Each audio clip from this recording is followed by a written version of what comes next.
ప్రజలను మోసం చేస్తూ ధనార్జనతో ఉంటే 3 దశాబ్దాల పాటు ప్రజలకు సేవ చేసిన ప్రజలకి సేవ చేస్తాను అంటూ ఆంధ్రప్రదేశ్ రాజకీయాల్లోకి వచ్చారు ex IAS officer Vijay Kumar గారు.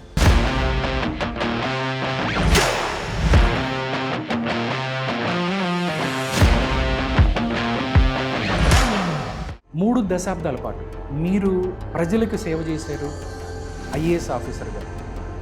ఇంకా రాజకీయాలు అని చెప్పి ఇప్పుడు రాజకీయంలోకి వచ్చారు ప్రజలకు సేవ చేయాలని. ఐఏఎస్ ఆఫీసర్ అనేది per se very good opportunity. It's like a golden opportunity. Particularly policy making ఉంటుంది, ఇంప్లిమెంటేషన్ ఉంటుంది. ఆ ఇంప్లిమెంటేషన్లో పర్టికులర్గా పేదవాళ్ళని వాడుకుంటారు ఒక ఓటు బ్యాంక్. బట్ వాళ్ళు కదా నిజమైనటువంటి పౌరులు ఈ దేశవాసులు. రాజకీయాలంటే యువత మాకెందుకు ఈ గొడవలు అవి మేము వెళ్ళిపోతామని చెప్పిన పరిస్థితి. ఆంధ్రప్రదేశ్ రాజకీయాలంటే ఇంకా దారుణంగా ఉంటాయి. ఎందుకంటే ఇక్కడ కులం ఉంటుంది, డబ్బులు ఉంటాయి, అన్నీ అంటగడతారు, లేనిపోయింది గుడ్డగాల్సి మీదేస్తారు. 50 సంవత్సరాలు ఒక వర్గం పాలించింది, ఇప్పుడు 25 సంవత్సరాలు ఇంకో వర్గం పాలిస్తుంది. వాళ్ళంతా రెడ్డిస్, వీళ్ళంతా కమ్మాస్. ఇద్దరు కలిపి 10% కూడా, అంటే 90% మంది అవుట్ ఆఫ్.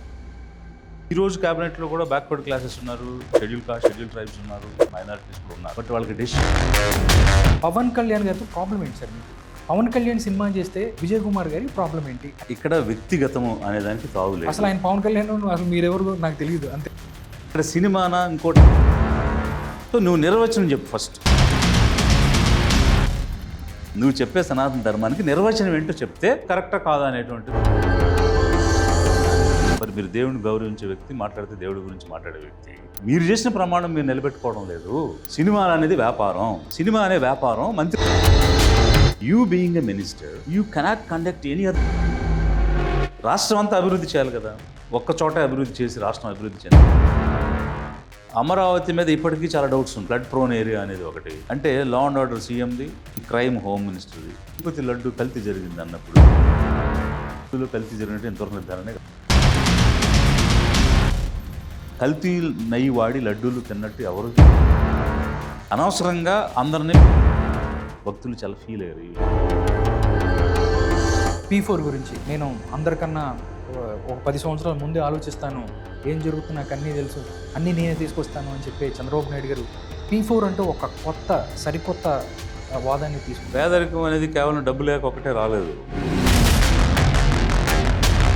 వాళ్ళ ఆధిపత్య వర్గాలు వీళ్ళని అణచివేసిన విధానం, అవకాశాలు రాని.